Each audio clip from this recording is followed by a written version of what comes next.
Hi, Brian here. Welcome back to the Angels Modelling and Railways. I'd just like to say there's been some changes in my work, social life balance, and I'm now working Monday to Fridays full time rather than constant weekends.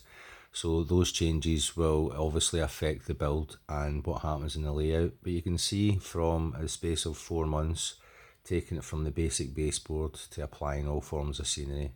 So yeah, it's been a busy time, topsy-turvy in my life, but now we're back to doing the railway. So let's look at what I've been up to. Here we see some plans I have drawn up for the railway, and these are the buildings I wish to put at the side of the track on the front flap. So let's look at the structures and how I eventually build these up from scratch. Using the Walthers kit that I've got for the layout, that gave me a scale size of assembling the station building booking office with a baggage room and a toilet block placed next to it. Using Will's kit sheets, I assembled the building out of brick and wood, and this gives it a kind of prototypical of that era and that period.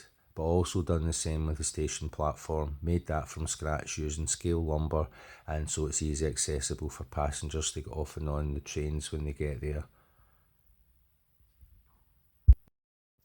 It's difficult to get reasonably priced HO scale windows here in the UK, so I used 00 scale windows from Scale Model Scenery, and I've basically started drilling holes out of the plastic, filing them square, and then placing the windows and doors in there to start finishing off the structure.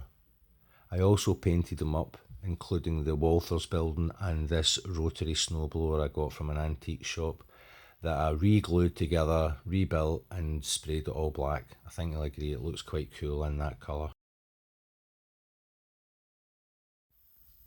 I bought some Pico Streamline haze bumpers to put in the sidings.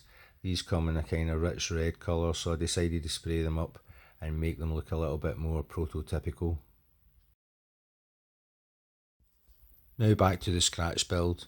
With the buildings, I added some blinds to the windows as well, and then added other features to make them look more window-like, lintels, window ledges, etc. But also, while I'm building that, I've painted up the platform, aged it and weathered it to help it suit in, and added some shrubs and bushes to the side as well. So it's always an ongoing project with multiple jobs on the go at one time. For the single block next to the station, it's basically a baggage room with a window and a door, and a toilet block with a very small window.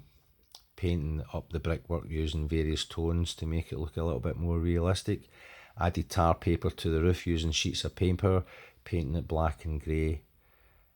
But for the inside of the station, because it's going to be lit up, you can see a little bulb there. I've added a man and done some small details inside. You will be able to see some of that, although the blinds block out most of it. It's just to add an element of interest to the front of the layout. So for the baggage room area, I decided to add bars on the windows and obviously a little smoke jack, and you can see there that looks quite nice. For the station block with the guttering again, it's just using tube styrene, cutting, blending it together and sticking it on the side of the building and painting it. It's not rocket science, but it takes a long time to do these scratch builds, and because it's at the front of the layout, you want to have a certain amount of detail. So here we have the small block on the layout, and where the station goes there's a hole through the foam.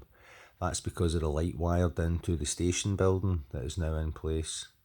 I'm really happy with it. I think it looks great. Might not be everybody's cup of tea as far as buildings go, but I think you'll agree it really adds a certain element to the front of the layout that it makes it stand out and looks even better with the lights on. I've also wired up the lights for the warehouse and the freight depot. So here's the obligatory running shots.